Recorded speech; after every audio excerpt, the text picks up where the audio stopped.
meteorologist Chase Jones.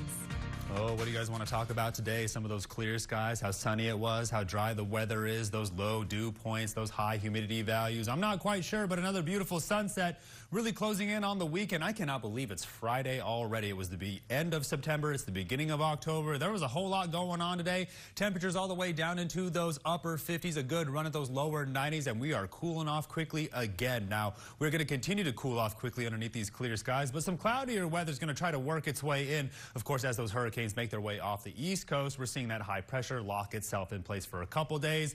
75 in San Angelo, everybody else in a combination of those lower 80s and those upper 70s across the entire area. On the lookout for 10 degrees always. 77 in Sterling City, 81 in Robert Lee, 79 down there in Sonora. So we have about 5 degrees across the entire Concho Valley for a beautiful Thursday night. But by tomorrow, going to be prime football weather. Dew points are in those 50s while humidity indices are way up there in those 30s and those 40s. So they've nearly doubled over the last couple hours.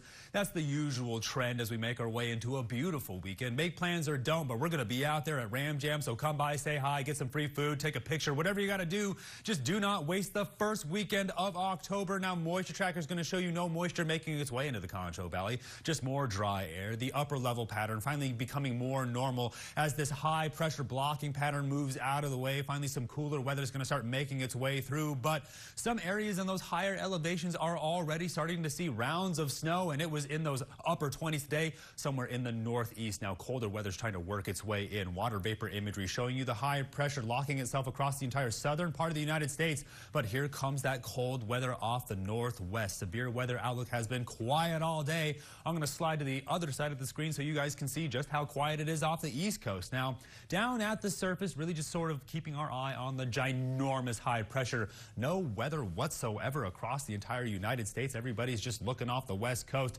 Take a good look at the futurecast. The entire time I'm going to talk, we're going to see snow just pummel those areas. Now, we're going to get a better idea of how much snow we're going to see in that region, because we're going to be dealing with perfectly normal temperatures here in the Concho Valley, somewhere in those lower 90s, if not those upper 80s. Now, overnight, really just sort of keeping our eye on how quickly we cool off into those upper 50s. Tonight, somewhere around those lower 60s, but I bet you it gets cooler than that. Then tomorrow, a good run at those lower 90s, but it might as well be half-day Friday because we're really on the countdown to kickoff. It's going to be a long weekend of football. Some teams are out of here for the weekend. Some are back in town, but we're really keeping our eye on those travel conditions. I'm watching all the weather constantly. Now, as we get closer towards next week, still holding on to those drier temperatures, but a good drop into those mid-80s while those overnight lows drop into those lower 60s. Stay tuned. I'll bump up the break. You're watching KSAN News at 10.